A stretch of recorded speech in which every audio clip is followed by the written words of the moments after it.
Buongiorno, Italy. I come here every day. The fact this gym is called Dimitri's office. Oh, really? Yes. And how is it important for you to have this public service on the beach? Very. It's a part of the lifestyle. Not for me, for everybody. It's just people love it. It's a part of the lifestyle of many people. So would you imagine a Bondi Beach without a gym? We would make one. We couldn't imagine it. We would not. We wouldn't. If there was no gym, we would have made one. Do you ride the bike? Sometimes, yeah. Riding a bike is great though because you don't have to find parking. Yeah, we do ride a bike actually. They're just up there. Bicycles, yes. Yeah, we ride them like to the beach sometimes as well. Transport's good enough. People don't have to drive here. Yeah, it's the system gets you where you want to be, A to B, pretty easily. I have a car here, but sometimes it's just as easy to get a bus or a train. Yeah. Do you use plastic bottles? No, because it's bad for the environment. I drink the filtered water, yeah. No, tap water is fine for me. Generally, have a reusable bottle, like something like this. Like if that's something that's provided, drinking water, then of course it's not necessary to spend $8 on a small water. You can just have your water bottle. It's reusable. It's better for you and it's better for the environment, of course. No, I use glass bottles. It's better to drink out of them. They're reusable. Yeah, whereas plastic you can't reuse all the time. You only get a couple out of it. In Italy, every time I've been there, it amazes me how many plastic bottles they must go through because all the water, because everyone buys their water, right? They don't drink it from the tap mostly. But yeah, I think it's very important. Do you know that Bondi Beach is like powered by solar panels? No, I didn't know that, but it doesn't surprise me. And what do you think about this renewable form of energies here? I think it's amazing. I think we should definitely start changing a lot. I think the hardest thing is that solar power is quite expensive to set up, so that scares them away, but I understand that when you actually put it all in place it can save you a lot of money in the long run. So I think with global warming and everything, I think it's a good idea. It's fantastic because I actually because I do property valuation, so a lot of the houses I actually look at primarily, I'd say 30% these days use solar power, so it's actually quite a big movement. We've got a lot of good sun out here, you might as well use it. Yeah, it's pretty lucky. It's obviously a bit ahead of time in the sense that they're making the most out of the sun and using it as energy. Renewable energy and solar panels, there's a lot of money that you can get back from governments in order to put them in place. So I think more and more people are becoming aware. I think all of this is very important, to be quite honest. We're getting to the point where we're going to have to find an alternative source of energy anyways, and so it's good when you see, again, like the most popular beach in Sydney, one of the most popular beaches in Australia, is really starting to implement this type of thing. I think it's going to catapult other cities into kind of doing the same. Do you know that there is free Wi-Fi on the beach?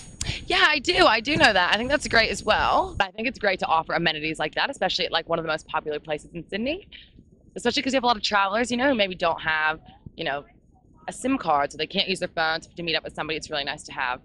Yeah, for sure. All these things I think are really important, especially in a really international city as well.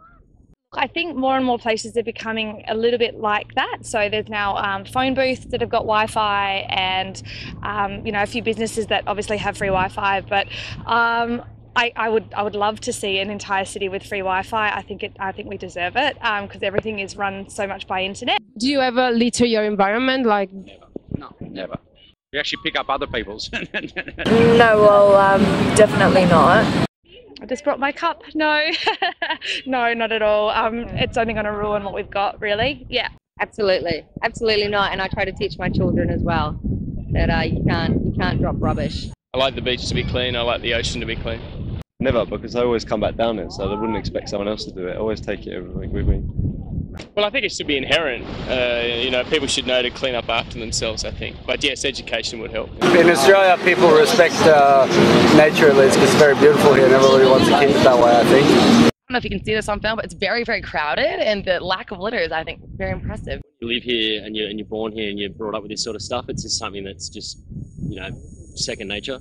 So you don't really realise that other countries aren't, implementing it at the moment. That you don't think it's a really big idea because it's just something you're used to doing, I guess. So.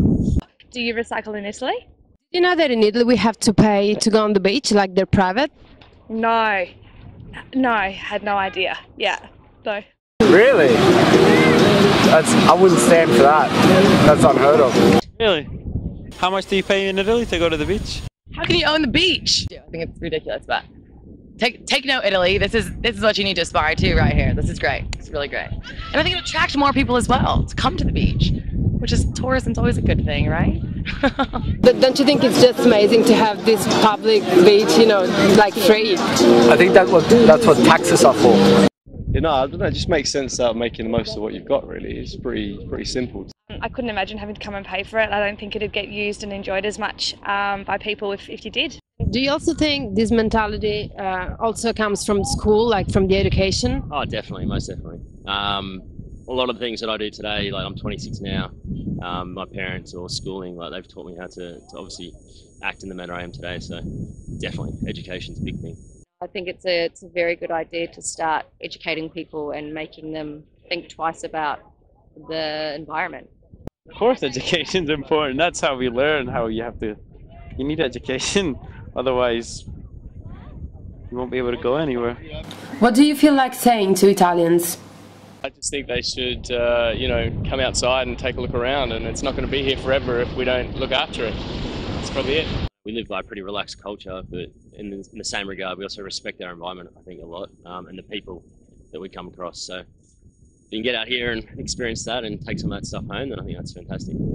Just your system is really slow, isn't it, in Italy? Maybe you should get the mafia out of the government, eh? Look, Australia needs to copy your pizza, your pasta. There's a lot we can learn from you, and by we, I mean Australians. But something like the beaches here, all the renewable energy, the public transit, these are things we can go back and forth with. Italy, come on, great country, but it's time to get on board with some of these other things.